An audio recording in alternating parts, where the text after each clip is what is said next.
subscribe to my channel to be notified of future videos.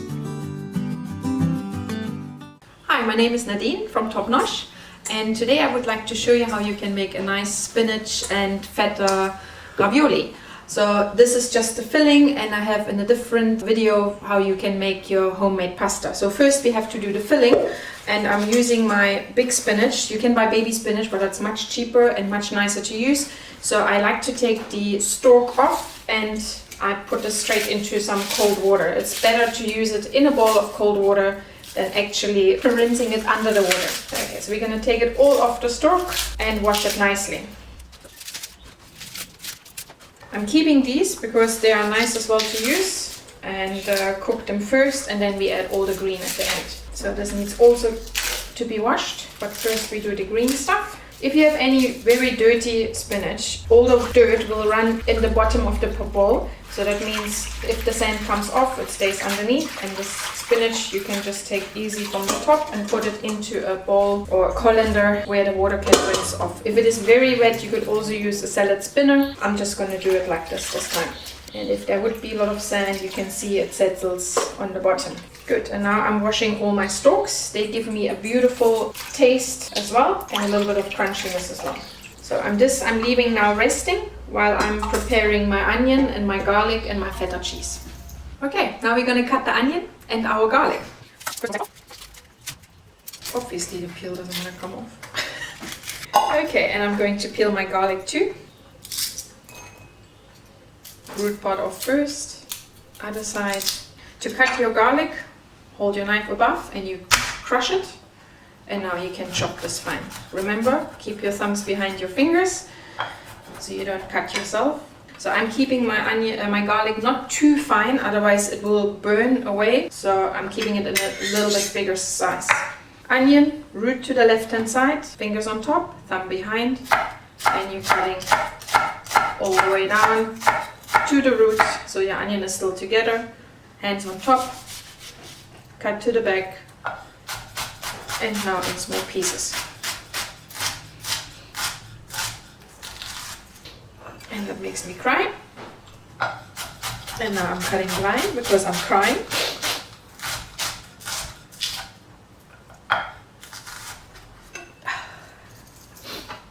Okay, now onions, everything is chopped, so now we have to cut our spinach. And we're only going to cut it into small, rough chunks. Doesn't need to be pretty, it will fall apart anyway later on, but it does make it easier if it is cut in some sort of pieces. Spinach ready, onions ready. So now we have those trunks which we kept earlier. So these ones we're going to cut as well, but we will chop them up a little bit finer. I will keep them separate as well. Makes it easier. Okay, feta cheese. In some blocks, any feta cheese you like you can use. You can use some herb infused one. This is just a very, very plain feta cheese. Some they contain a little bit more fat and you could crumble them. That is really up to you what you would like to use. And I'm cutting this in smaller pieces.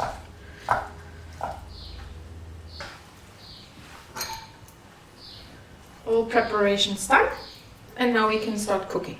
Everything nicely done, and now we will cook it in our wok. You can use a pan or a pot. I prefer to cook it in a wok. I find it quicker, instant, more easy to stir as well. First thing, wok needs to be nice and hot.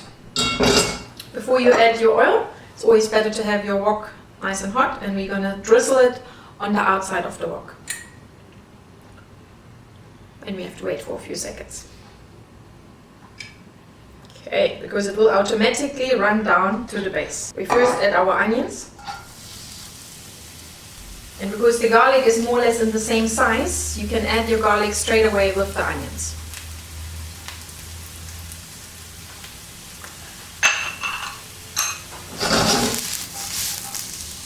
If you struggle to do that, you can use a wooden spoon.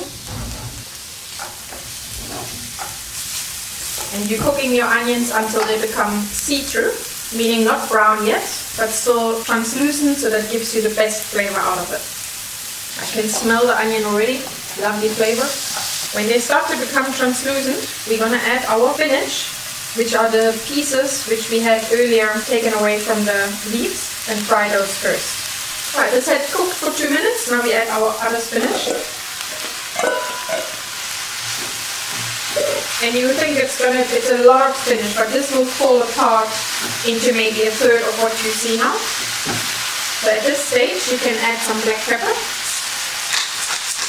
or chili if you like. I prefer my black pepper, and I'm using a salt mixture. Normal salt will do as well, and not too much because your feta cheese contains as well saltiness. You can also use nutmeg. Nutmeg is very tasty, it goes very well with potato dishes and spinach. So this one here is actually the nutmeg, or you could use the powder, and this is a microplane.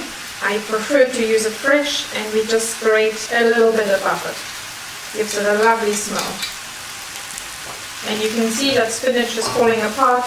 Keep the heat on high heat and let it cook a little further. Last but not least, you add your feta cheese and continue cooking it.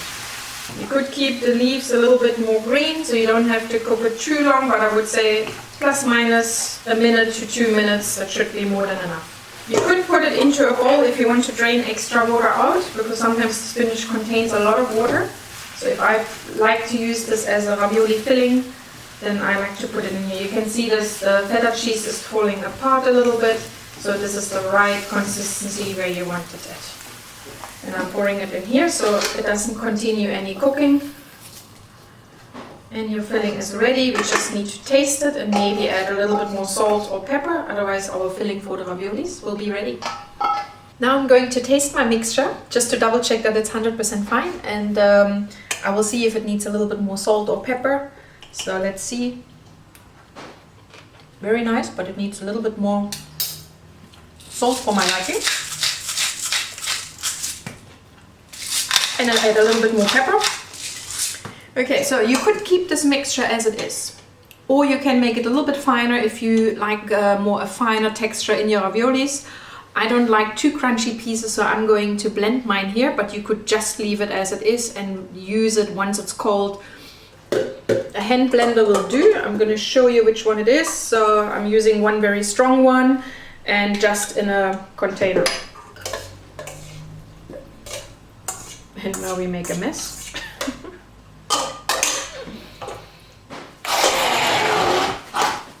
You don't want to make a puree out of it, just a little bit finer. So I think that will do the trick. And it is ready to use. I'm letting this through now for the second time on the smallest part. And you want to get as straight as possible. So this one will be for our ravioli. So when you have your ravioli, you want to have as long as possible piece. So I'm just going to take this pasta machine now away and leave this here for a second, and we're going to prepare for our roasting. Let's put this down. Make sure you put a little bit of flour underneath so it doesn't stick when you are putting it together. So now you fold it above each other and you make a little groove on that side. Now we're opening this and we mark where we want to have our raviolis. We're going to make nice big fat ones, and you're using the back of your cutter just where you have your mark halfway without cutting it. So this will be the size of our ravioli. Here we will have a little bit smaller, but we can still fit one. Now we take our beautiful mixture we made earlier, combine this in the middle, a nice big blob on each one. So you could make it smaller or bigger. I prefer to make it bigger, it's less work. Your mixture should be cold when you do that. Okay. Now you're using a brush and cold water, and we're going to brush just around the pastry so that makes the top part of the pastry stick together. Not too much water, you don't want to drown it. And in between. So now you have to be very gentle. So that means lift your one hand up and then you move it very, very carefully, because we want to get as much air out of it as possible. Otherwise your raviolis will burst in the water. So I'm using my hand, quickly push this together, push it a little bit down, and the next, and the next. And the next. So I'm leaving these parts open that I can push my air out. So now you're using a smaller cutter, but you're using again the back part of the ring. Push the inner into the middle with trying to get all the air out as possible. It looks easy, so it takes you a little bit of practice. So in case if you have a little bit of air in, I'm going to show you now what you can do to get it out, but let's first finish all of this before it gets too sticky. You could use as well a smaller cutter at a later stage to push all the air out. So if you have a bit of an air pocket like I have here, what you can do, use your knife, but don't go where the filling is. Make a little hole, and now you push with that ring the air out. And there we go, no air anymore in here at all. And now you can use a second slightly bigger cutter, and you're cutting this to size.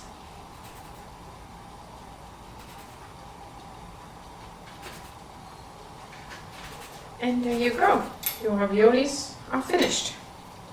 Okay, so you could take your raviolis as they are, and then you could freeze them. Just pop them in some hot boiling water, cook them for 5 minutes, and they were finished.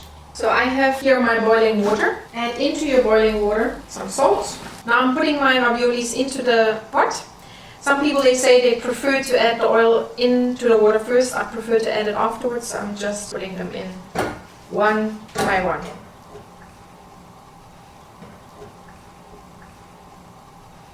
Now I have some offcuts here. I don't really want to waste them. So what I do, I just fold them up together.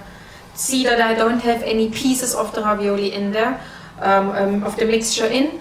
I can knead it up again, roll it out again, and I could use this offcuts then for my tagliatelle or spaghetti. I wouldn't use this again for raviolis, but it can be still used for some sort of pasta. Okay, now I show you how you can make tortellinis, which is just the same as ravioli, with the difference that it's slightly folded different. So we only have one strip of pasta, same rolled out as earlier, and a cutter. And I use now my offcuts from my raviolis, and I make round shapes. So you could have them bigger or smaller, whatever you feel, because we had some mixture left and I don't want to waste them.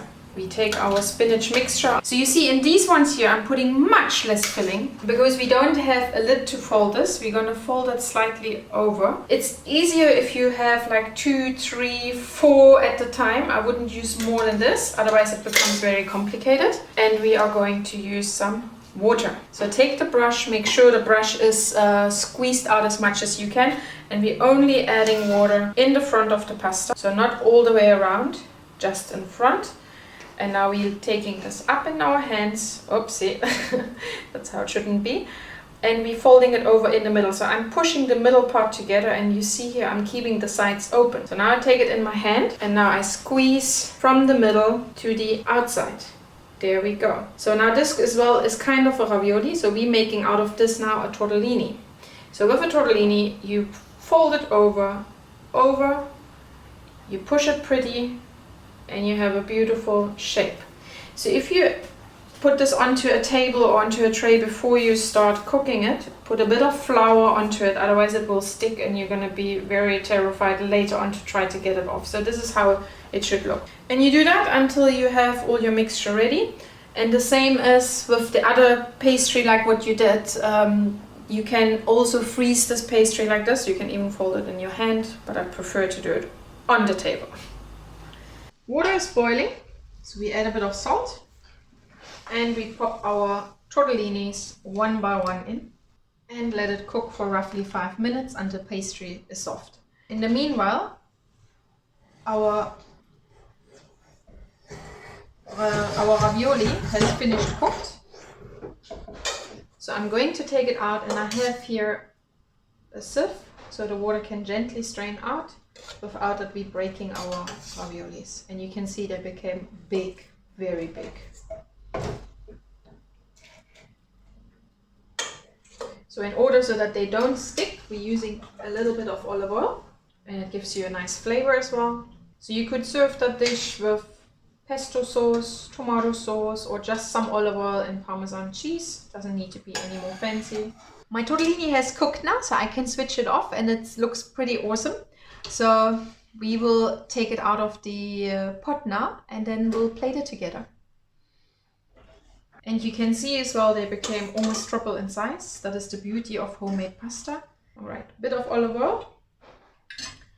And some people rinse them. I don't like to rinse them. I keep them as they are, just with some olive oil. And now I'm going to plate them in my bowl.